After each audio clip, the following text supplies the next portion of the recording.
अपने पसंदीदा show serial गुम है किसी के प्यार में के न्यू और लेटेस्ट अपडेट सबसे पहले पाने के लिए हमारे चैनल को सब्सक्राइब करें। आज के एपिसोड की शुरुआत में लीना भाग्यश्री से फोन पर बात करते हुए कहती है कि हम अभी भी नील को कुछ नहीं बता सकते।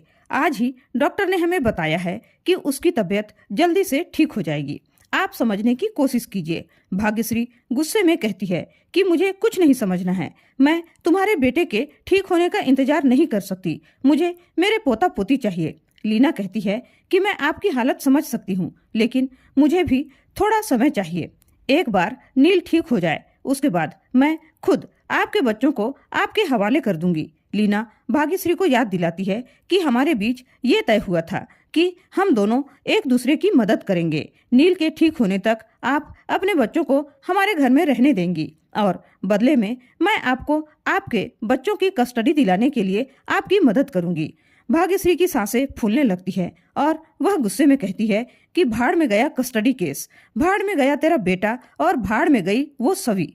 मुझे सिर्फ और सिर्फ मेरे पोता पोती चाहिए, मैं अभी उन्हें लेने के लिए आ रही हूँ। ऐसा कहकर वह फोन काट देती है। भाग्यश्री की सांसें फूलने लग जाती है और वह रिद्धि को आवाज लगाते हुए बेहोश हो जाती है। रिद्धि उसके पास आती है और वह घबरा जाती है। वह भाग्यश्री को इनहेलर देती है, लेकिन भाग्यश्री को होश ही नहीं आता। रिद्धि घबरा जाती है और वह सभी को फोन करती है। दूसरी तरफ सभी रिद्धि से बात करके हैरान हो जाती है। वह रिद्धि से कहती है कि तुम मम्मी जी को लेकर सीधे सिटी हॉस्पिटल पहुंचो, मैं भी अभी वहीं आ रही हूँ। सभी जल्दी से वहां से निकल जाती है। लीना भी भाग्यश्री की तबीयत को लेकर काफी परेशान हो जाती है और भगवान से उन्हें जल्दी ठीक होने की प्रार्थना करती है। प्राची लीना को शांत रहने के लिए कहती है। तभी वहां नील आ जाता है और उनसे पूछता है कि क्या हुआ, किसकी तबीयत खराब हो गई। प्राची बहाना बनाकर बात को टाल देती है। उसी बीच नील सभी के बारे में पूछता है। लीना हकलाते हुए जवाब देती है कि उसे ऑफिस से कोई इमरजेंसी कॉल आया था, उसे कहीं पर रेड मारने जाना है, इसलिए वह बिना नाश्ता किए ही जल्दबाजी में चली गई। तभी नील को सभी का फोन दिखाई देता है, जो सभी जल्दबाजी में वहीं भूलकर चली गई थी। नील सभी को फोन देने ऑफिस जाने लगता है। तभी लीना और प्राची उसे रोक लेती हैं। प्राची बहाना बनाते हुए कहती है कि वह रेड मारने गई है, तो आप जाओगे तो वह डिस्टर्ब हो जाएगी, और वैसे भी फोन तो स्विच ऑफ ही रखना पड़ता है ना। उनकी बातों से नील सहमत हो जाता है। दूसरी तरफ भाग्यश्री हॉस्पिटल में एडमिट हो जाती है और डॉक्टर उनका इलाज कर रहे होते हैं। सभी और रिद्धि डॉक्टर से घबराते हुए उनकी तबीयत के बारे में पूछते हैं। डॉक्टर कहता है कि घबराने की कोई जरूरत नहीं है, अब वह ठीक है। डॉक्टर उनको बिल पेमेंट करने के लिए कहता है। दूसरी तरफ नील किचन में सही के लिए टिफिन पैक कर रहा होता है। प्राची वहां आती है और उसे मना करती है, लेकिन नील कहता है कि इतना तो मैं भी कर सकता हूँ ना। तभी सभी के फोन में मैसेज आता है। नील देखता है कि सिटी हॉस्पिटल में सभी का क्रेडिट कार्ड स्वाइप हुआ है। यह देखकर नील चौंक जाता है और प्राची से कहता है कि तुम तो कह रही थी कि सभी पुलिस स्टेशन गई है। प्राची भी यह सुनकर हैरान हो जाती है। नील कहता है कि सभी कहीं कोई मुसीबत में तो नहीं है। नील प्राची से सई को स्कूल छोड़ने के लिए कहता है और वह सिटी हॉस्पिटल जाने लगता है। प्राची उसे रोकने की बहुत कोशिश करती है, लेकिन वह उसकी बात बिना सुने ही हॉस्पिटल के लिए निकल जाता है। तभी लीना वहां आती है और प्राची से पूछती है कि नील कहाँ गया। प्राची कहती है कि वह सिटी हॉस्पिटल गए हैं, उनको लगता है कि सभी किसी मुसीबत में है। लीना और प्राची काफी परेशान हो जाते हैं। तभी लीना हॉस्पिटल जाने का फैसला करती है। दूसरी तरफ भाग्यश्री को होश आता है, जिसे देखकर रिद्धि और सभी को राहत मिलती है।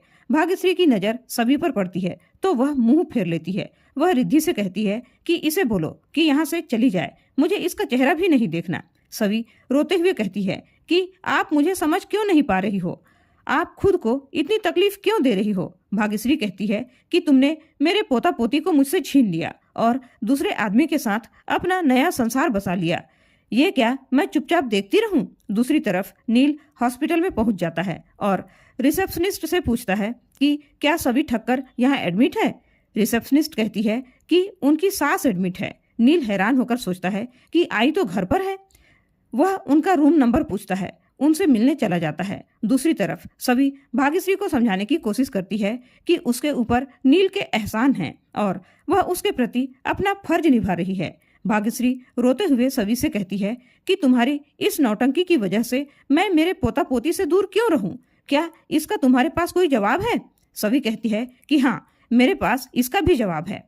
वह साफ साफ कहती है कि नील और मेरा कोई रिश्ता नहीं है।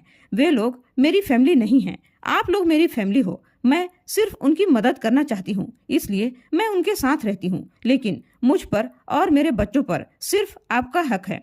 भाग्यश्री और रिधि सभी की तरफ हैरानी से देखने लगते हैं। उसी बीच नील बाहर से यह सब सुन लेता है और उसको सभी के साथ बिताए हुए वो सारे पल याद आते हैं।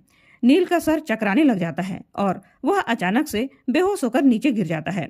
उसी बीच लीना सबके साथ वहां पहुंच जाती है। तभी वे सभी लोग नील को वहां पर नीचे पड़ा देखते हैं और हैरान हो जाते हैं। सभी लोग घबरा जाते हैं और नील को होश में लाने की कोशिश करते हैं। तभी सभी नील को देखकर चिल्लाती है। उसके बाद डॉक्टर नील का इलाज कर रहे होते हैं और उसे बचाने के लिए लगातार इलेक्ट्रिक शॉक देते हैं, लेकिन नील को कोई रिस्पांस देता हुआ नहीं दिखाई देता। डॉक्टर बहुत कोशिश करते हैं, लेकिन नील को होश ही नहीं आता। उसके बाद डॉक्टर बाहर आते हैं तो विनोद उनसे पूछता है कि डॉक्टर साहब, नील अब कैसा है? डॉक्टर जवाब देते हैं कि हमने नील की जान तो बचा ली है, लेकिन वह अब कोमा में चला गया है। यह सुनकर सभी लोग हैरान हो जाते हैं। डॉक्टर बताते हैं कि नील कल भी कोमा से बाहर आ सकता है और ऐसा भी हो सकता है कि वह कभी कोमा से बाहर आ ही ना पाए। तभी लीना को चक्कर आने लगता है। सभी लोग उसे संभालते हैं। लीना रोने लगती है। तभी भाग्यश्री लीना को पानी लाकर देती है और उसके पास बैठकर कहती है कि मुझे पता है आप मुझ पर बहुत गुस्सा करेंगी। आपके बेटे की जो हालत है उसके लिए कहीं ना कहीं मैं भी जिम्मेदार हूँ। भाग्यश्री लीना से माफी मांगती है। लीना रोते हुए कहती है कि आप सही कह रही थी। जैसे यह सभी आपके बेटे को खा गई, मेरा बेटा भी उसका शिकार हो गया। सभी हैरान होती है। लीना गुस्सा होकर सभी पर आरोप लगाती है कि आज मेरे बेटे की हालत की जिम्मेदार सिर्फ और सिर्फ तुम हो। तेजस्विनी के जाने के बाद मेरा बेटा दुखी था, लेकिन जिंदा था और सही सलामत था। तुमने तो उसे जीते जी मार दिया है। उसकी बातें सुनकर सभी दुखी हो जाती है और वह रोते हुए वहां से जाने लगती है। लीना गुस्से में कहती है कि अब क्या तुम उसे मारकर ही दम लोगी? दूसरी तरफ सई और सर्वेंट कियान को दूध पिलाने की कोशिश कर रही होती है। तभी वहां सभी आ जाती है और कहती है कि चलो हमें जाना है। सई पूछती है कि पुक्की बाबा कहाँ हैं? हम कहाँ जा रहे हैं? सभी कोई जवाब नहीं देती और उसे अपने साथ ले जाती है। उसके बाद सभी कियान और सई को भाग्यश्री के पास लेकर जाती है। सई दादी से मिलकर बहुत खुश हो जाती है। भाग्यश्री भी कियान को गोद में लेकर उसे प्यार करने लगती है। सभी भाग्यश्री से कहती है कि अब ये बच्चे आपके हैं, इन पर सिर्फ और सिर्फ आपका हक है। आपने अपना बेटा खोया है। अब मैं आपके बेटे की निशानी को आपसे दूर नहीं रख सकती। मैं भी एक माँ हूँ। मैं आपका दर्द अच्छी तरह से समझ सकती हूँ। मैं खुद भी आपसे दूर नहीं होना चाहती, लेकिन मुझे एहसास हो रहा है कि मैंने अनजाने में ही सही आपका और कई लोगों का दिल दुखाया है। भाग्यश्री उसकी बातों से भावुक हो जाती है। सभी कहती है कि मेरे बच्चे मुझसे दूर ना हो, इसलिए मैंने नील का सहारा लिया था। मैंने नील की माँ को भी तकलीफ पहुंचाई है, लेकिन मैं अब वादा करती हूँ कि मेरी वजह से आपकी आंखों में बिल्कुल भी आंसू नहीं आएंगे।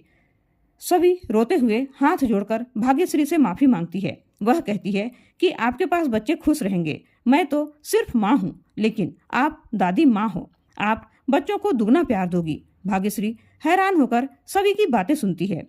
सभी सई को गले लगा लेती है और उससे कहती है कि अपना ख्याल रखना, दादी का ख्याल रखना और क्यू बेबी का भी ख्याल रखना। सई प्रॉमिस करती है। सभी रोते हुए कियान और सई को भाग्यश्री के पास छोड़कर चली जाती है। सई भाग्यश्री से सवाल करती है कि परी मम्मा ऐसा बोलकर क्यों गई है? वह कहाँ जा रही है? पुक्की बाबा भी सुबह से दिखाई नहीं दे रहे हैं। वह दादी से जवाब मांगती है, लेकिन भाग्यश्री असमंजस में पड़ जाती है और इसी के साथ आज का एपिसोड खत्म हो जाता है। अगले एपिसोड में देखने को मिलने वाला है कि सई सभी को बताती है कि पुक्की बाबा को होश आ गया है। सभी खुश हो जाती है। इसी बीच भाग्यश्री सभी से माफी मांगती है और कहती है कि तुम गलत नहीं थी। रजत के जाने के दुख में मैंने तुम्हें तकलीफ देना शुरू कर दिया था। तुम दुनिया की सबसे अच्छी माँ हो। भाग्यश्री सभी को नील के साथ नई जिंदगी की शुरुआत करने के लिए कहती है। सभी हैरान हो जाती है। और आज का एपिसोड आप लोगों को कैसा लगा हमें कमेंट करके जरूर बताइएगा। साथ ही ऐसे ही डेली अपडेट्स पाने के लिए हमारे चैनल को सब्सक्राइब करें और वीडियो पसंद आई हो तो लाइक और शेयर जरूर कीजिएगा दोस्तों। धन्यवाद।